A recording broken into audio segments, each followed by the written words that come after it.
तो भाई Asia cup से पहले मचा बड़ा बवाल, केकेआर के खिलाड़ियों पर उठे सवाल। दरअसल टीम इंडिया को अगले महीने एशिया कप खेलना है, लेकिन इस टूर्नामेंट से पहले केकेआर के खिलाड़ियों पर बड़े सवाल खड़े हो रहे हैं। दरअसल ऐसा हुआ है एक रिपोर्ट की वजह से। एक रिपोर्ट सामने आई है और ये क्रिकबज़ की रिपोर्ट है। आप पहले इस रिपोर्ट को देखिए, इसके बाद आपको समझाऊंगा कि केकेआर के खिलाड़ियों को लेकर बवाल क्यों मच गया है, केकेआर के खिलाड़ियों पर सवाल खड़े क्यों हो रहे हैं। दरअसल पहले आप ये रिपोर्ट देखिए। इस रिपोर्ट में साफ तौर पर कहा गया है कि भले ही इंग्लैंड में शुभमन गिल ने कमाल कर दिया हो, 750 से ज्यादा रन बनाए हो, इसके अलावा मोहम्मद सिराज ने अपनी गेंदबाजी से कमाल किया हो, धमाल मचाया हो, लेकिन इसके बावजूद भी इन दोनों दमदार खिलाड़ियों को एशिया कप के लिए टीम में नहीं चुना जाएगा।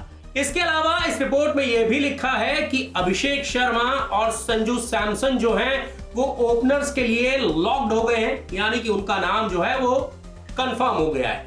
इसके साथ ही साथ यह भी लिखा है कि तीसरे ओपनर के तौर पर यशस्वी जायसवाल को मौका मिलेगा। इसके अलावा इस रिपोर्ट में यह भी लिखा है कि जसप्रीत बुमराह गेंदबाजी को लीड करते हुए नजर आएंगे। इसके अलावा हर्षित राणा या फिर प्रसिद्ध कृष्णा में से किसी एक को चुना जा सकता है। इसी वजह से सिराज को मौका नहीं मिलेगा और क्योंकि 3 ओपनर्स पहले ही सिलेक्ट हो गए हैं तो शुभमन गिल को भी टीम में पिक नहीं किया जाएगा। बस इस रिपोर्ट के सोशल मीडिया पर आने की देर थी कि केकेआर के खिलाड़ियों के खिलाफ सोशल मीडिया पर एक मुहिम छिड़ गई और इसमें सबसे बड़े टारगेट कौन बन गए? इसमें सबसे बड़े टारगेट बने टीम इंडिया के हेड कोच गौतम गंभीर। दरअसल कई क्रिकेट फैंस का यह मानना है कि गौतम गंभीर जो है वो केकेआर के खिलाड़ियों को बहुत ज्यादा सपोर्ट करते हैं, वो केकेआर के खिलाड़ियों को फेवर करते हैं। इसीलिए ऐसा माना जा रहा है कि एशिया कप की टीम में 1 नहीं, 2 नहीं, 3 नहीं, केकेआर के 4 खिलाड़ी होंगे और इनको लेकर अब सवाल खड़े हो रहे हैं। देखिए, वरुण चक्रवर्ती की एक रिपोर्ट आई थी। वरुण चक्रवर्ती ने कहा था कि गौतम गंभीर ने उन्हें एक समय पर यह कहा था कि भले ही तुम पर कोई भी भरोसा ना करे, लेकिन मैं तुम पर भरोसा जताऊंगा और जब मौका मिलेगा मैं तुम्हें टीम इंडिया में लेकर आऊंगा। और देखिए वही हुआ, जब गौतम गंभीर आए तभी से वरुण चक्रवर्ती की टीम में एंट्री हुई और उन्होंने शानदार प्रदर्शन भी किया। तो ऐसे में अब गौतम गंभीर पर यह आरोप लग रहे हैं कि भैया गौतम गंभीर जो है ना वो केकेआर के खिलाड़ियों को लेकर बायस्ड हैं, इसीलिए गौतम गंभीर एशिया कप में केकेआर के 4 खिलाड़ियों को ले जाना चाहते हैं। अब आप ये जानना चाहते होंगे कि भैया ये 4 खिलाड़ी कौन है केकेआर के जो एशिया कप में जा सकते हैं। देखिए, एक के बारे में तो मैंने आपको बता दिया, वरुण चक्रवर्ती। दूसरे हर्षित राणा की बातचीत भी चल रही है, जैसा कि मैंने आपको दिखाया कि भैया क्रिकबज़ की रिपोर्ट में लिखा था कि जसप्रीत बुमराह के अलावा अर्शदीप सिंह तो होंगे ही होंगे, इसके अलावा हर्षित राणा या फिर प्रसिद्ध कृष्णा में से कोई एक जाएगा। तो यहां पर सोशल मीडिया पर लोगों ने कहना यह शुरू कर दिया कि भैया हर्षित राणा जाएंगे, प्रसिद्ध कृष्णा नहीं जाएंगे। और आप देखिएगा कि किस तरीके से गौतम गंभीर को बायस्ड करार दे रहे हैं ये लोग। मैं आपको सारे के सारे ट्वीट्स भी दिखाऊंगा, लेकिन पहले आपके लिए यह जानना जरूरी है कि कौन से हैं वो केकेआर के 4 खिलाड़ी जो एशिया कप में जा सकते हैं। पहले तो भैया मैंने आपको बता दिया कि पहले आपके हो गए वरुण चक्रवर्ती, दूसरे हर्षित राणा को लेकर सुबुगाहट काफी ज्यादा तेज है, तीसरे खिलाड़ी पर काफी ज्यादा सवाल खड़े हो रहे हैं क्योंकि इस खिलाड़ी का प्रदर्शन पिछले कुछ मुकाबलों से टीम इंडिया के लिए अच्छा नहीं रहा है। ऐसा नहीं है कि इस खिलाड़ी का प्रदर्शन शुरू से ही अच्छा नहीं रहा है। भाई पहले तो इस खिलाड़ी ने अपने बल्ले से धमाल मचाया है, टीम इंडिया को कई मुकाबले जिताए हैं। मैं रिंकू सिंह की बात कर रहा हूं। हाँ, पिछले कुछ मैचेस में उनका प्रदर्शन थोड़ा सा फीका रहा है, इसीलिए अब सवाल खड़े हो रहे हैं कि रिंकू सिंह का प्रदर्शन अच्छा नहीं रहता और उसके बावजूद भी गौतम गंभीर उन्हें एशिया कप के स्क्वाड में पिक करना चाहते हैं। तो यार आप कैसे भूल सकते हो भाई किस तरीके से उस बंदे ने T20 वर्ल्ड कप में अहम किरदार निभाया था। और आप ये भी जानिए ना कि किस तरीके से उन्होंने टीम इंडिया के लिए लगातार अच्छा प्रदर्शन किया है। कुछ मुकाबले छोड़ दीजिए, कुछ मुकाबले तो किसी के भी खराब हो सकते हैं। बड़े बड़े बल्लेबाज रहे जिनके जो फॉर्म है वो खराब हो जाती है, तो कई महीनों तक उनकी फॉर्म खराब रहती है। बाबर आजम को ही देख लीजिए ना। तो ऐसे में अब यहाँ पर रिंकू सिंह के स्पॉट को लेकर सवाल खड़े हो रहे हैं। चलिए, बात हो गई 3 खिलाड़ियों की, अब मैं आपको बताता हूं 4था खिलाड़ी कौन है।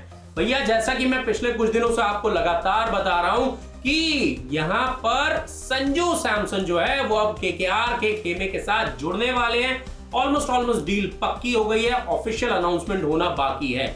तो ऐसे में एशिया कप के लिए संजू सैमसन चौथे खिलाड़ी हो सकते हैं जिनको लेकर सवाल खड़े हो रहे हैं। लोग कह रहे हैं कि शुभमन गिल ने भैया इंग्लैंड में जाकर 750 से ज्यादा रन बनाए, उन्हें यहां पर गौतम गंभीर पिक नहीं कर रहे और संजू सैमसन को पिक करने की बातचीत जो है वो चल रही है। लेकिन यार आप ये भी तो देखो कि पिछले कुछ महीनों में संजू सैमसन को जब जब T20 खेलने का मौका मिला है, भाई इस बंदे ने धमाल मचाया, कमाल कर दिया है। और देखिए एक चीज तय भी है ना कि संजू सैमसन को पहले लगातार मौके नहीं मिलते थे। जब से गौतम गंभीर आए उन्होंने उन्हें लगातार मौके देने शुरू किए और उसके बाद देखिए संजू सैमसन का इंप्रूवमेंट देखिए, वो कॉन्फिडेंस देखिए, वो शॉट सिलेक्शन देखिए। तो इसी वजह से संजू सैमसन को टीम इंडिया की फर्स्ट प्रायोरिटी माना जा रहा है एशिया कप 2025 के लिए। और फैंस जो है अब वो गौतम गंभीर पर निशाना लगा रहे हैं, गौतम गंभीर को लेकर सवाल खड़े कर रहे हैं, केकेआर के खिलाड़ियों को लेकर सवाल खड़े कर रहे हैं कि भाई इतने बायस्ड क्यों है गौतम गंभीर, जबकि ऐसा कुछ भी नहीं है। और आप देखिए किस तरह से ट्वीट कर रहे हैं गौतम गंभीर को लेकर केकेआर के फैंस जब से क्रिकबज़ की ये रिपोर्ट सामने आई है। और इसीलिए मैं आपको बोल रहा था कि भाई केकेआर के खिलाड़ियों पर खड़े हुए बड़े सवाल, एशिया कप से पहले हो गया बड़ा बवाल। आप देखिए किस तरह से गौतम गंभीर को क्रिटिसाइज किया जा रहा है, गौतम गंभीर के बारे में क्या क्या ट्वीट किए जा रहे हैं। तो भाई ये बंदा लिख रहा है प्लीज सैक गौतम गंभीर, ही इज सो बायस्ड। तो यहां पर गौतम गंभीर को बायस्ड कहा जा रहा है,